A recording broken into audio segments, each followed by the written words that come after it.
Ayo. Silakan, apa yang kamu kuasai dalam hidup? Ayo, sikat. Oke, sejak kapan Yesus itu aktif jadi Tuhan? Oh, terserah mau apa gitu. Ya silakan, pakai data. Kapan Yesus aktif jadi Tuhan? Iya, aktifnya Yesus sejak kapan jadi Tuhan? Silakan. Oke. Silakan. Ya. Lukas 2. Katakan yang lahir di situ siapa? Yesus. Siapa? Disebut dia Kristus? Tuhan. Tuhan. Oke. Terus di ayat 22-nya diserahkan ke siapa? Nah, secara tubuh jasmania dia diserahkan untuk mengikuti adat istiadat orang Israel. Dia diserahkan ke siapa? Di hari ke-8, betul nggak? Tadi Anda bilang hari 7 ya. Ke siapa? Salah. Diserahkan ke siapa? Itu adalah adat istiadat orang Israel. Diserahkan kepada siapa yang saya tanya? Ke bait Allah. Ke bait Allah. Siapa? Diserahkan ke siapa? Ke bait Allah. Ke bait Allah. Baca. Ke bait Allah, baca. Diserahkan kepada Tuhan itu. Dua coba. Oke, ayo. Ayat 22-nya silakan. Ayo. Ya silakan baca. Ke bait Allah, kepada Tuhan atau ke bait Allah doang? Oke, saya buka ya. Ya, silakan. Iya, jangan ditambahin. Lukas 2 ayat 22. Oke. Silakan. Ya, dan ketika genap waktu pentahiran, menurut hukum Taurat Musa, mereka membawa dia ke Yerusalem untuk menyerahkannya kepada Tuhan, betul? Nah, Tuhan yang mana? Oke, saya mau tanya sekarang, yang diserahkan apanya? Tuhan yang mana dulu, tanya. Loh, Tuhan itu kan, saya mau tanya, Tuhan itu tubuh apa roh? Nggak usah Tuhan yang mana, kan Yesus Tuhan. Jawab dulu, Tuhan itu eksistensi tubuh apa roh? Saya tidak nanya roh itu, intinya Yesus lahir sebagai Tuhan. Nggak bisa, Anda mesti ngomong secara jelas di sini. Alkitab katakan Yohanes 4 ayat 24, katakan Allah itu roh. Ya, berarti dia diserahkan kepada Tuhan ya. Rohnya itu, ngerti gak? Dan menyerahkan tubuhnya. Kepada Tuhan atau kepada roh? Jawab dulu. Oke ya. Di sini soalnya hujan nih, saya agak kurang dengar. Oke ya, saya minggir dulu dikit. Bentar. Yang dibawa ke dalam bait Allah itu tubuhnya atau apanya? Jawab. Iya, diserahkan ke siapa? Diserahkan ke siapa? Ke Tuhan. Ya, berarti ada berapa Tuhan? Loh, satu tetap, kan tubuhnya kan yang itu Tuhan, lalu diserahkan kepada Tuhan, kan gitu. Yang lahir itu Tuhan, tapi dalam bentuk jasmani. Oke, itu diserahkan kepada Tuhan, roh gitu. Saya mau tanya, yang lahir tubuh apa roh? Jawab dulu. Jawab. Apa? Yang lahir tubuh apa roh? Tubuh manusia. Nah, terus? Ya, kunci dulu. Tubuh ya, oke. Iya, yang lahir manusia. Iya, ya, wujudnya manusia, oke ya. Setuju ya? Ya, terus. Kunci ya, tubuh ya. Ya, ada kunci udah silakan. Lalu yang dibawa ke Tuhan itu tubuhnya apa-apanya? Ya, manusia diserahkan, bayi manusia. Betul. Bayi manusia, coba. Bayi manusia itu diserahkan tubuhnya dibawa kepada Tuhan. Oh, kepada Tuhan. Berarti ada dua Tuhan. Tadi. Ini orang ini dia bertanya, dia yang ngomong. Kau bertanya, dengarkan dulu orang menjawab. Kau ini kayak kalau orang habis makan babi gitu loh. Loh, babi itu enak lagi. Ya kalau bertanya itu. Dia pada otaknya si tai babi. Ajaran pagan. Aduh, bersin gua. Tidak menghormati banget gitu loh. Orang kalau bertanya itu, tanya aja, dengarkan orang menjawab. Ini dia yang bertanya, dia yang rese. Ya terpaksa gua bersin. Sorry aja. Ini ustadz saya loh, hormati dong. Enak aja kau mempermainkan orang. Kalau kau di dekat saya siram kau kopi panas. Hormati dong, kau yang bertanya. Tadi dengarkan saya sama tadi Pak Kris, saya hormati dia. Ya, saya nanya ke dia, saya dengerin dulu dia menjawab, saya hormati dia. Ini kau ini nggak punya adab gitu. Saya rasa di rumahmu itu berantakan, gitu loh. Berantakan tidur rumahmu, keluargamu itu. Kalau ini kan ciri khas kamu ini. Enak aja mempermainkan rumah muslim. Kalau ada ahli selebes di sini jangan coba-coba ya, hormati orang yang menjawab, apalagi ustaz saya ya. Tuh, makasih, lanjut. Ya, halo Bang.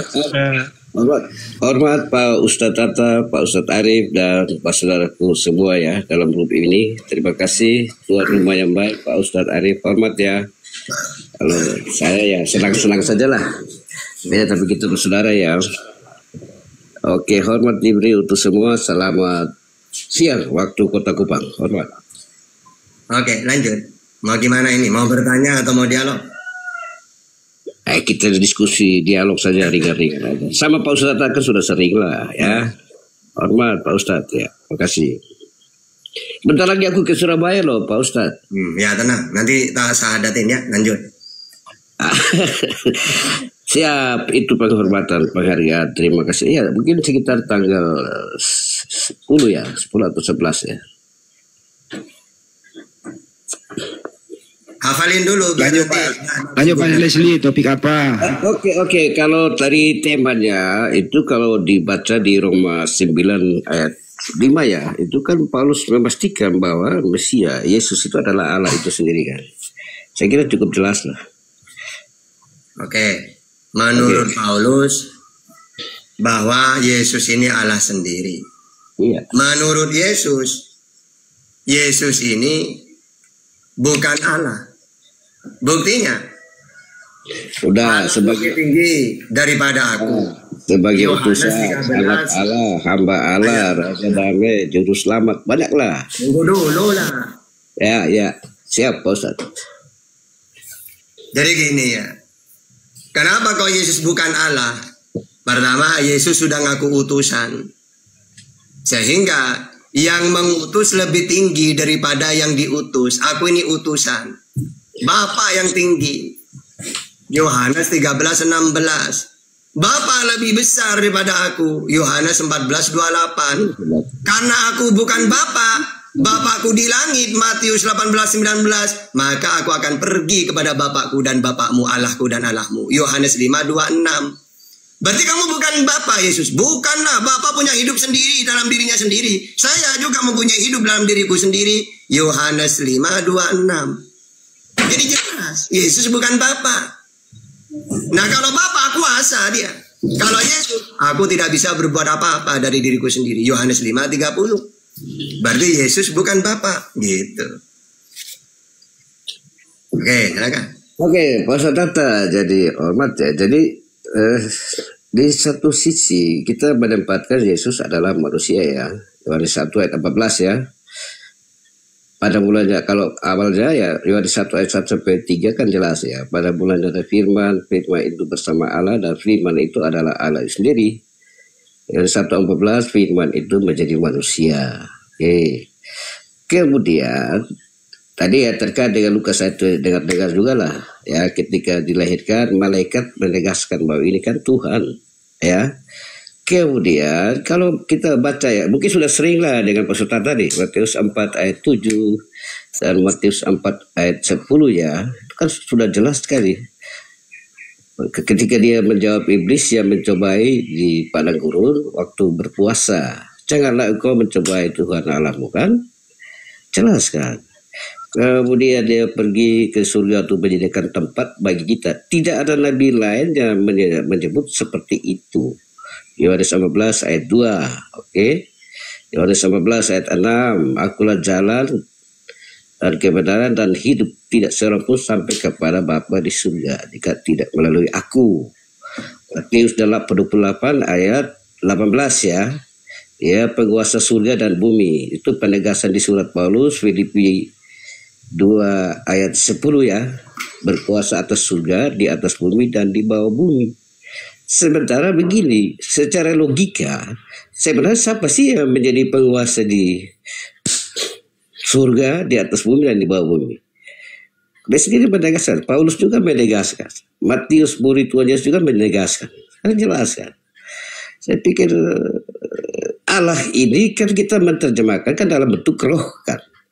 Tetapi dia akan datang sebagai hakim yang adil. Apakah roh menghakimi kita atau fisik? Karena ketika kenaikan Tuhan Yesus dalam bentuk fisik rohaninya naik ke surga kan kembali akan seperti itu, penampakannya seperti itu, kembali lagi seperti itu. Baru begini, hakim yang adil ini kan jelas kan, Yesus akan datang sebagai hakim ya. Bahkan ya izin ya Pak Ustadz ya, kalau nggak salah kan disebutkan juga loh dalam Quran ya, sudah syukur kalau nggak salah tuh. Terus dia berikut, dia adalah awal dan akhir. Kalau di Quran dia orang yang terkemuka di dunia dan di akhirat. Ada suratnya ada itu. Jadi saya pikir hanya kita menjadi dikotomi, kita mempersepsikan kok manusia kok Allah itu sendiri. Sementara kita berpikir bahwa Allah itu kan roh.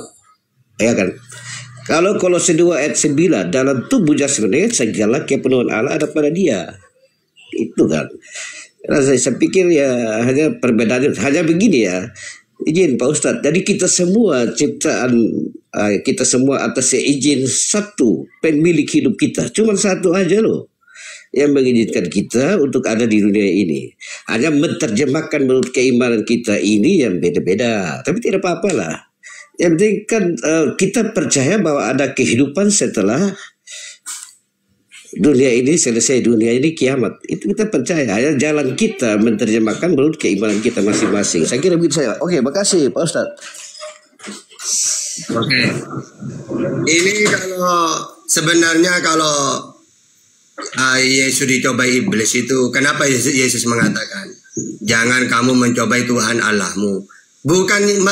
Bukan diartikan mencobai Yesus itu Allah, bukan gitu. Coba baca di ayat sebelumnya. Iblis ini mencobai Yesus selalu memakai nama Allah. Coba baca di ayat yang atas itu. Hei Yesus, kata iblis, coba kamu loncat dari jurang, nanti Allah akan mengutus malaikat menolong kamu. Dikit-dikit bawa Allah, dikit-dikit bawa Allah.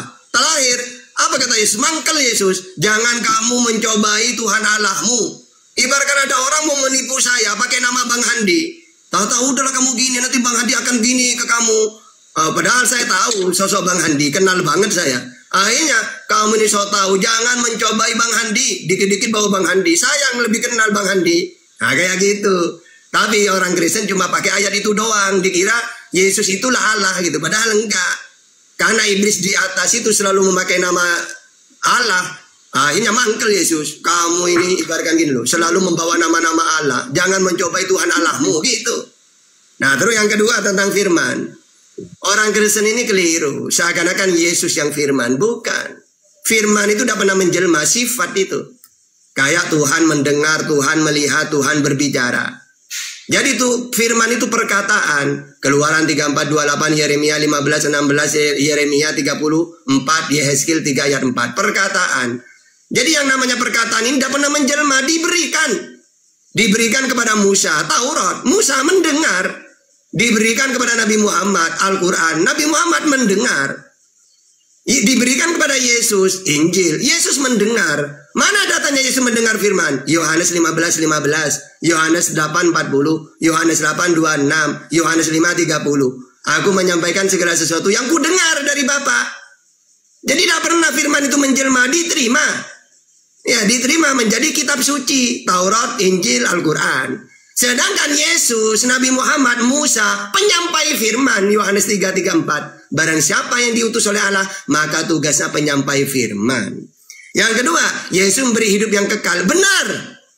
Bagaimana caranya? Matius 19:16. Ada seorang datang kepada Yesus dan berkata, Guru, perbuatan baik apakah yang harus ku perbuat untuk memperoleh hidup yang kekal? Jawab Yesus, apakah sebabnya engkau berkata kepadaku tentang apa yang baik? Hanya satu yang baik. Tetapi jikalau engkau ingin masuk ke dalam hidup, turutilah segala perintah Allah. Apa perintah Allah kepada Yesus?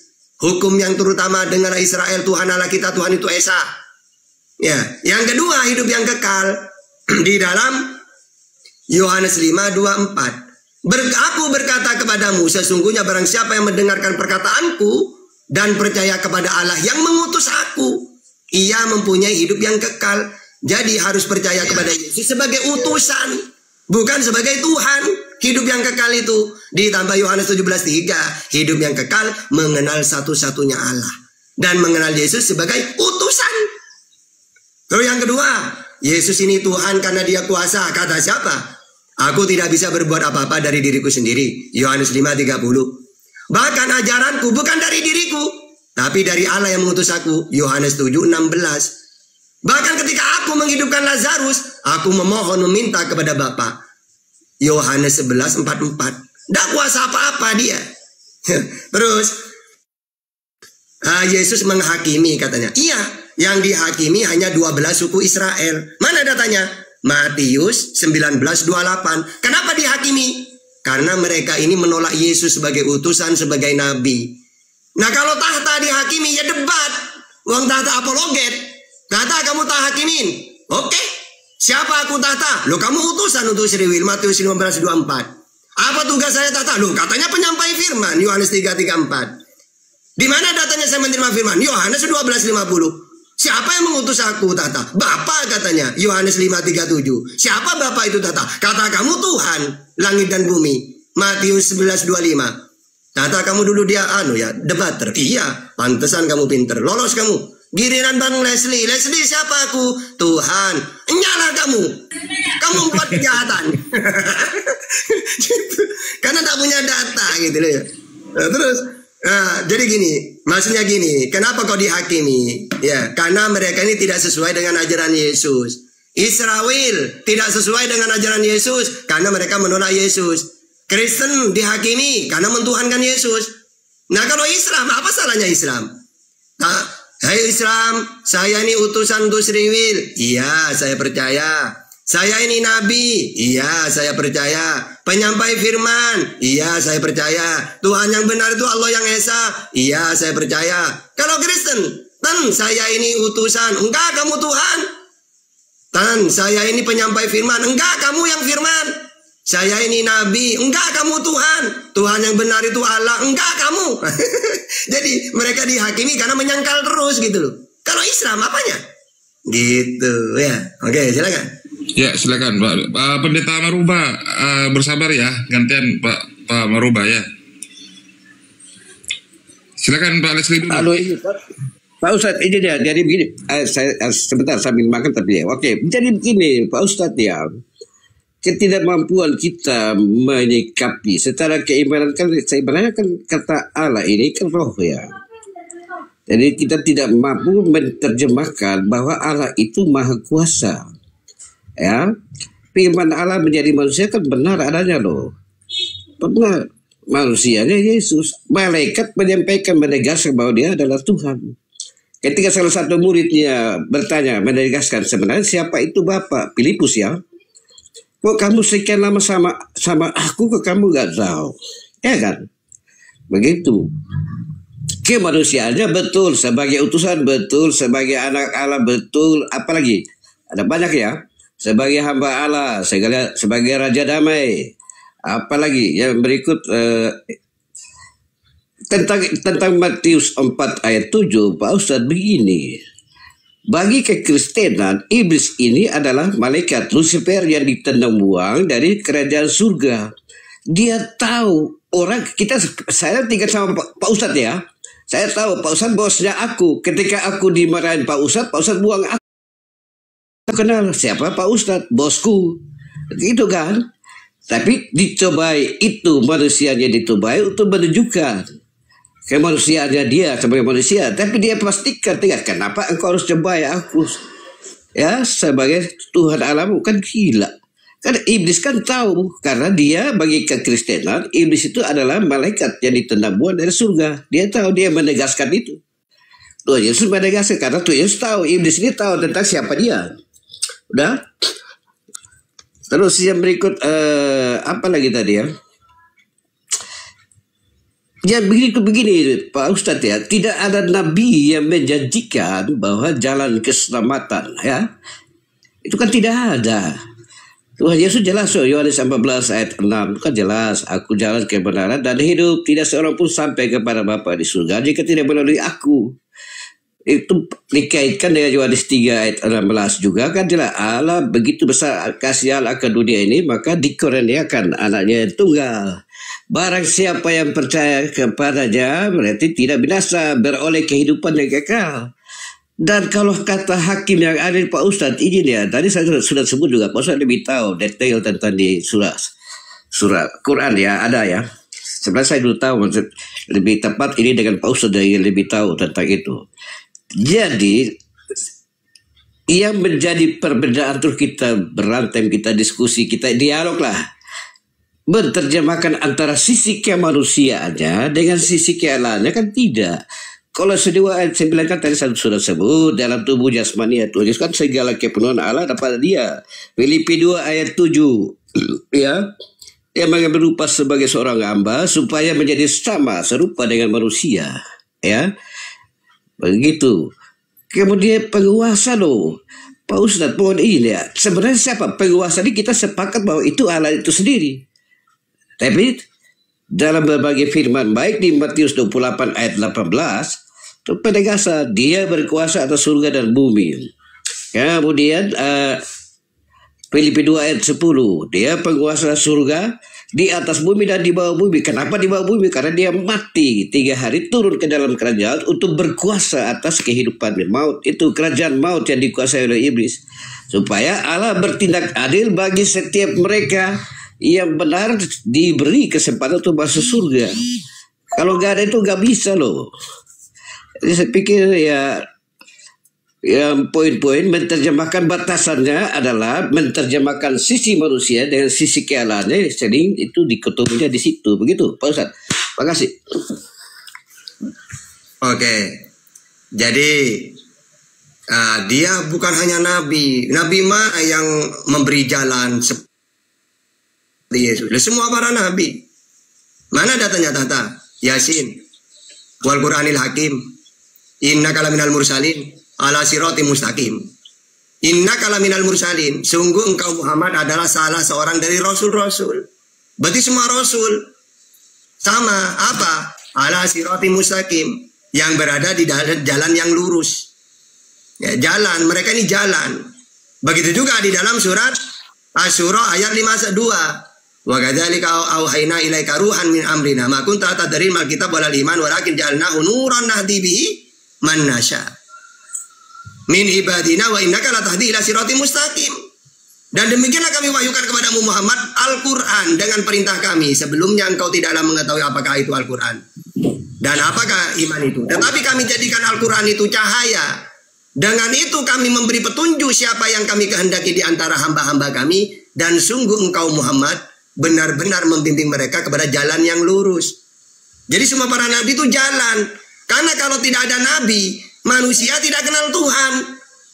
Apakah umat Islam kenal Tuhan tanpa melalui Nabi Muhammad? Tidak. Kami tahu Tuhan itu Allah. Ya, satu-satunya Tuhan yang benar. Qul huwallahu ahad dari Nabi Muhammad.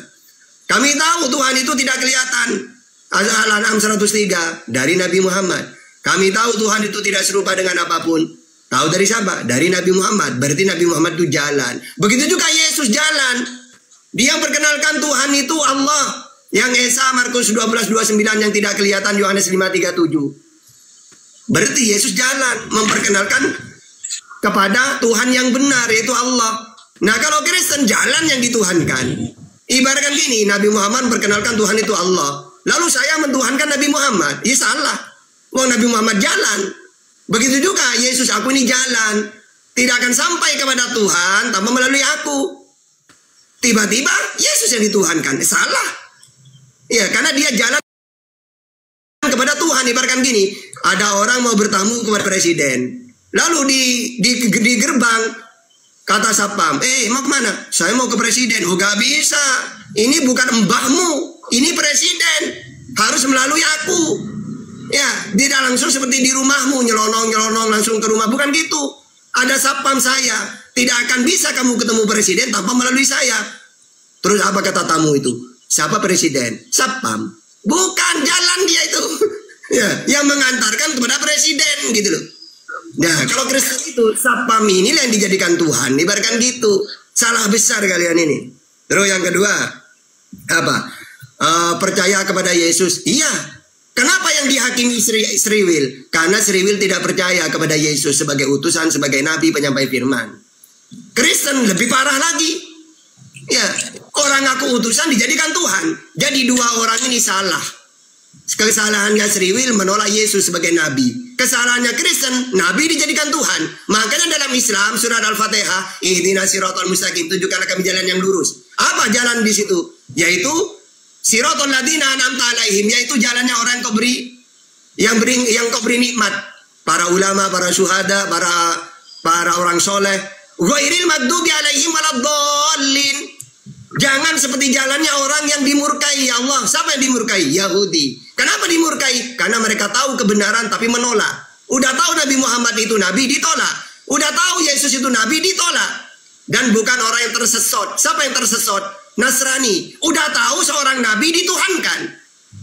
Makanya jangan seperti jalannya orang dimurkai Yahudi, dan juga jangan seperti orang yang tersesat. Siapa? Nasrani, Kristen. Kenapa kok mereka tersesat? Karena mereka sudah melantik manusia menjadi Tuhan. Gitu. Ya, oke, silakan. Pakai data biar seru. Masa saya cuma mendengarkan. Jadi oke, baik Pak Ustadz ya, izin ya. Jadi sebagai hakim yang adilkan Isa Al-Masih ya, di surahnya berapa nanti Pak Ustadz lebih tahu lah. Tahu ya, jalannya lurus juga surah Al-Zukhruf 61 ya, Isa Al-Masih ya. Isa Al-Masih adalah suci. Jelas ya, di dalam Quran ada. Terus yang berikut, dia adalah terkemuka di dunia dan akhirat ya. Oke. Jadi yang pasti-pasti aja bahwa kehidupan kita ini berakhir dengan kita menanti kehidupan yang kekal, dan untuk sampai kepada kehidupan yang kekal adalah menanti penghakiman. Penghakiman itu sebenarnya milik Allah, kan tidak ada lain. Hanya satu nabi saja yang tempatkan diri. Bahkan itu diceritakan juga dalam Pak Ustadz ya, Pak Quran ya, sebagai hakim yang adil bagi kita semua kan. Sama. Jadi sebenarnya yang menjadi dikotomi itu tetap saya pada prinsipnya menempatkan sisi manusia dan sisi Allahnya ini yang menjadi persoalan atau diskusi. Ya, karena memang dalam dalil kita, mau di Alkitab maupun apa, kan Allah kan tidak bisa diserupakan atau dan seterusnya ya. Ya, tetapi Allah Maha Kuasa. Dan sampai kita merupakan itu, dia berkuasa penuh atas dunia ini. Mestinya penguasa surga bumi ini adalah Allah itu sendiri. Kita nggak bisa bilang Yesus kan. Tapi penegasan dalam Bible kita kan jelaskan. Matius 28 ayat 18 ya. Dia berkuasa atas surga dan bumi, dan penegasan kembali di Filipi 2 ayat 10. Jelas banget tuh. Dan dia hakim yang adil. Dia adalah awal dan akhir. Wahyu 22:13, Wahyu 1:18. Jelas loh. Tapi yang paling utama ada nabi yang menjanjikan keselamatan, bahkan menyediakan tempat kita di surga. Yohanes 14 ayat 2. Jelas loh. Jadi ya, kembali pada keimanan kita masing-masing. Terserah bagaimana ya, terserah. Nanti berdoalah, tanya kepada Allah pemilik hidup ini sesuai keimanan kita masing-masing. Di mana jalan kebenaran itu, jalan keselamatan. Hidup kita ini cuma sebentar aja di dunia, kaya atau miskin, tapi kita lebih berburu kehidupan yang kekal di akhirat nanti. Oke, makasih, sekian. Boleh diganti lagi ya lain. Saya lagi makan nih Pak Ustadz, mohon maaf ya. Mohon maaf Pak Ustadz Arif. Oke. Tapi ya tuan rumah ini terlalu bagus. Oke, siapa lagi? Mau tak injilin siapa lagi? Silakan Pendeta Marubah, silakan. Selamat siang, ya. Ya, selamat menjelang sore. Ya, silakan dilanjut, Pak Pendeta. Oke, baik. Terima kasih penjelasannya, Pak Tahta ya, Pak Tahta. Ini Pak Tahta Ustadz atau Syekh ini? Bukan, tahta 03 gitu. Oke, lanjut. Ya. Ya, Pak Tahta, apa yang Anda sampaikan sebagian ada benarnya, sebagian juga ada yang tidak tepat menurut pendapat saya. Anda menegaskan Yesus Nabi itu benar, utusan benar, juru selamat juga benar. Tetapi ketika Anda menolak pernyataan Yesus itu diakui oleh orang pengikutnya adalah Allah, juru selamat, Anda menolak. Jadi sebagai orang Kristen, dasar utamanya adalah kami meyakini Alkitab, Tanakh, dan Injil itu adalah firman Allah. Seandainya ketika kalian mengimani juga hal yang sama, bahwa Tanakh, Taurat atau Jabur dan Injil ini adalah firman Allah, maka mungkin kita ada pertemuan. Tetapi nyatanya adalah ketika kalian tidak mengimani Taurat, Jabur, dan Injil ini adalah bukan firman Allah, tidak firman Allah, maka kita tidak bisa bertemu, begitu. Memang dari awal kita tidak bisa bertemu. Ada pembahasan tentang Isa Al-Masih dalam kitab Anda, Ya kami hanya mengangkat bahwa ada di sana disebutkan Isa al-Masih jalan yang lurus, yang awal, yang terkemuka di hari. Jadi kami juga hanya mengangkat itu. Tetapi kami tidak menganggap bahwa isi keseluruhan dan juga sebagian itu adalah benar firman Allah. Karena ada juga mungkin pernyataan yang diakui begitu. Kemudian yang kedua, kalau kita telusuri ya, ini sangat jelas sekali. Yohanes 14 ayat 1 sampai 14 itu kalau kita baca, itu jelas sekali ya. Jelasnya apa itu? Yang pertama, bahwa Yesus menyetarakan antara dirinya dengan Bapa. Ya, dikatakan di sana, percayalah juga kepadaku. Percaya kepada Allah, percayalah juga kepadaku. Yang di rumah Bapakku banyak tempat tinggal. Yesus tidak katakan bahwa yang menyediakan tempat tinggal itu adalah Bapa. Tetapi dikatakan bahwa sebab aku pergi ke situ untuk menyediakan tempat bagimu. Jadi yang memberikan tempat itu untuk kita tempati, yang memberikan keselamatan itu adalah Yesus. Karena dikatakan di mana aku berada, di situ kamu akan berada. Kemudian kalau kita baca tadi sebagaimana dibacakan oleh Bapak tadi Leslie tadi ya, bahwa aku dan Bapa tadi satu. Tetapi di bagian ayat yang ke-14 ya, ini ayat 13 dan 14, dan apa juga yang kamu minta dalam namaku, aku akan melakukannya supaya Bapa dipermuliakan di dalam Anak.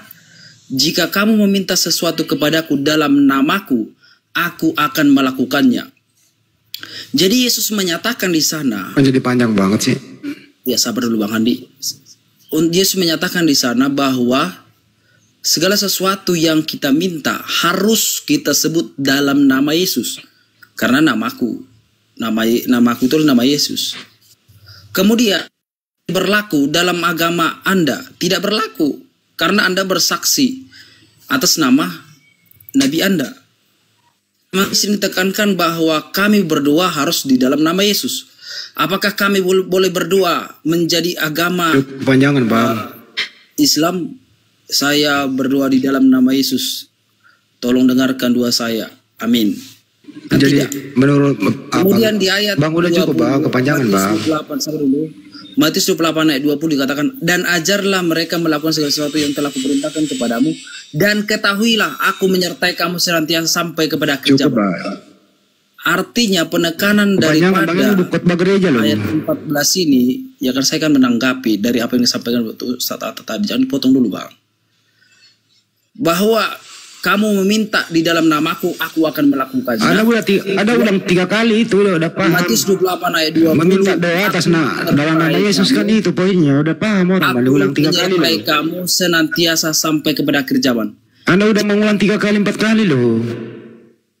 4 kali Anda ulang meminta dalam nama Yesus. Kan itu poinnya. Tidak ada perubahan keberlakuan ini. Anda ulang 4 kali loh itu Bang. Nggak enak didengar 4 kali ngulang. Dan ketahuilah aku menyertai kamu senantiasa sampai kepada akhir itu zaman. Itu menyertai lagi, ulang lagi gitu. Bahwa orang Kristen, pengikut Yesus itu benar-benar menyembah Allah yang benar, Tuhan yang benar. Dan Allah lagi disembah. Ya, sudah ya. Bisa ditanggapi. Namanya Yesus. Tadi sama Ustadz Yahya. Tuhannya namanya Yesus. Dengerin teman-teman. Tuhannya yang namanya Yesus yang disembah Allah gimana sih? Kepanjang kali gitu loh. Kalau diskusi itu sekali aja udah. Yang membantah itu Pak Tahta, kenapa Anda potong? Tapi ada kepanjangan saya dari tadi monitor. Iya, saya diminta sama Osnya. Itulah Pak Tahta, kenapa Anda potong? Ya karena ada kepanjangan. Iya kan harusnya yang Anda ini tidak. Ya nggak bisa, yang punya room ini saya. Oh iya, oke. Saya terima kasih ya Bang Arif, saya izin turun ya. Ya silakan turun gitu loh. Anda ini tidak bisa menjadi contoh. Nggak apa-apa, jangan contohin Islam, Anda jadi contoh Kristen aja. Kalau Anda mencontohkan Islam berarti Anda Muslim. Cari aja Kristen lo contoh. Di gereja itu diulang 4 kali loh. Memintalah atas namaku, minta atas namaku. 4 kali diulang gitu. Tuhannya Yesus yang disembah Allah, kan aneh gitu. Teman-teman dengerin. Mintalah atas namaku. Nah, meminta atas nama Yesus kepada Bapa, 4 kali diulang. Terus yang disembah Allah. Kan aneh orang ini. Mestinya kau sembah Yesus dong. Tuhanmu Yesus, sembah Yesus. Kenapa bawa-bawa Allah coba? Kenapa lu sembah Tuhannya umat Islam, sedangkan Tuhanmu kau cuekin? Aneh ini orang-orang kayak gini. Ada Bapa, ada Yesus. Ya fokuskan aja di sana gitu loh. Kenapa lagi ke Islam-Islaman? Ada-ada aja loh. Jadi itu ya teman-teman ya. Enak dengerinnya kalau kepanjangan kayak gitu. To the point aja lah. Tuhan saya adalah Yesus, yang saya sembah adalah Yesus, yang mengabulkan doa adalah Yesus. Clear. Ini menyebut Bapa, menyebut Allah, apa sih? Tuhan lu berapa sih? Yang ngabulkan doa siapa gitu? Ngomong kayak jual obat, nggak laku. Umat Islam jelas di framing lagi ke Islam. Contoh, kamu bersaksi atas nama Muhammad katanya. Nabi Muhammad bukan Tuhan.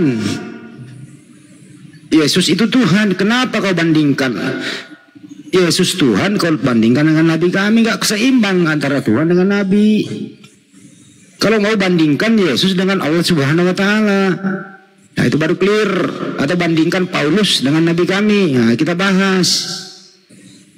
Tapi apapun perbandinganmu itu selalu kau mati kutu. Pasti kau nggak bisa membawa data membuktikannya. Karena ajaranmu itu tadi itu ya kayak gitu-gitu deh. Nah yang pintar dong bahasa Indonesia, to the point bicara gitu loh. Jangan diulang-ulang kayak kaset rusak, rambut kusut gitu. Puter kayak komedi puter. Gitu loh. Kasihan Ustaz Tata nungguin. Ustaz Tata, tadi Lanjut. apa maksudnya tadi itu diulang-ulang 4 kali? Iya, biar panjang mungkin.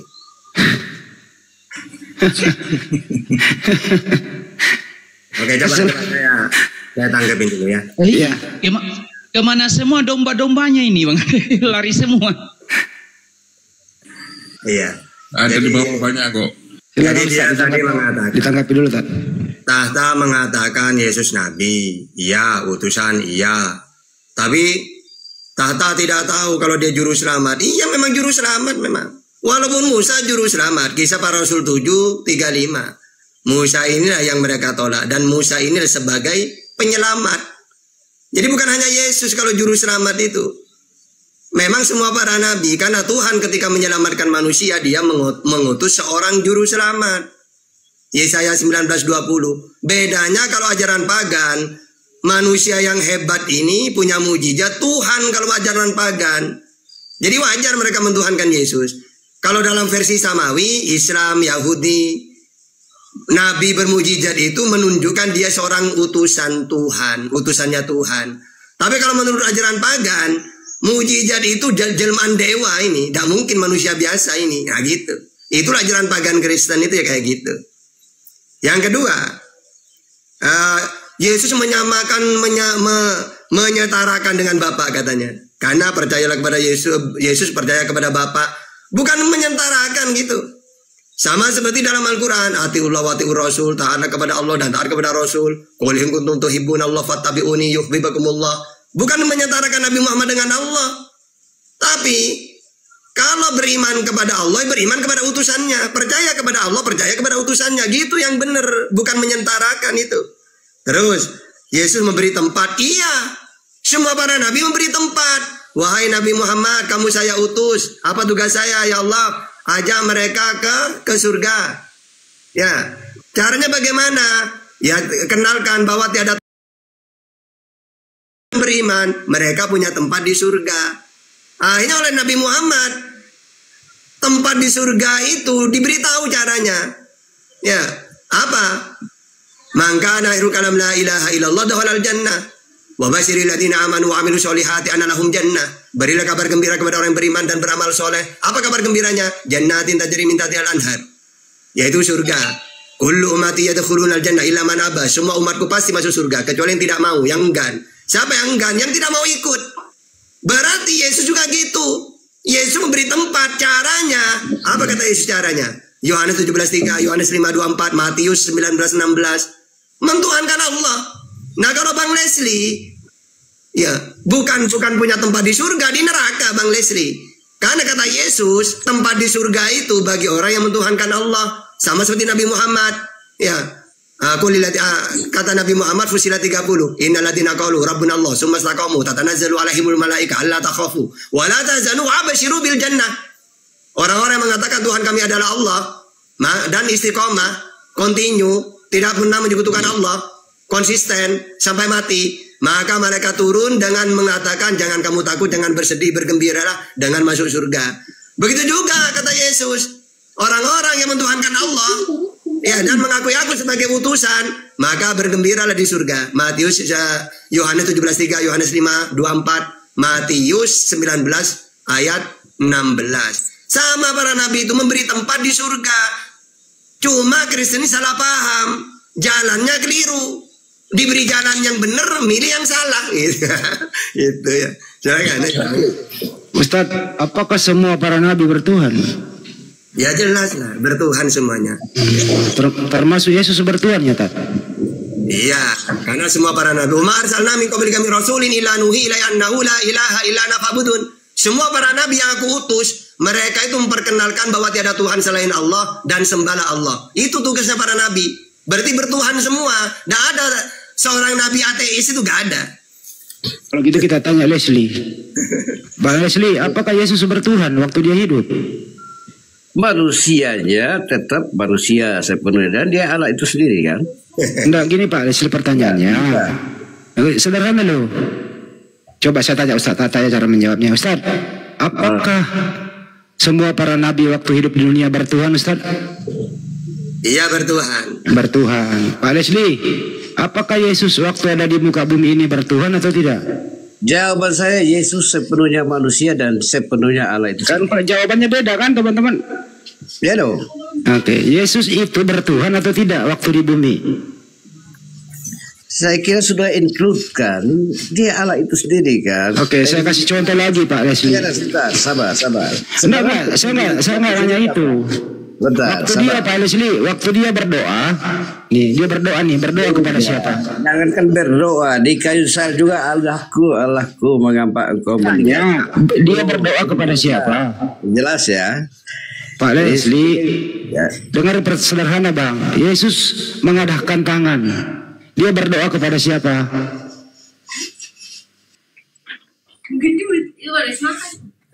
Menegakkan tangan ya, berdoa kepada siapa? Ya pada dirinya sendiri juga. Oke, kan? Terima kasih udah dijawab. Udah sebagai manusia aja. Kalau udah dijawab ya sudah. Yesus berdoa kepada dirinya sendiri, Tad. Silakan, Tad.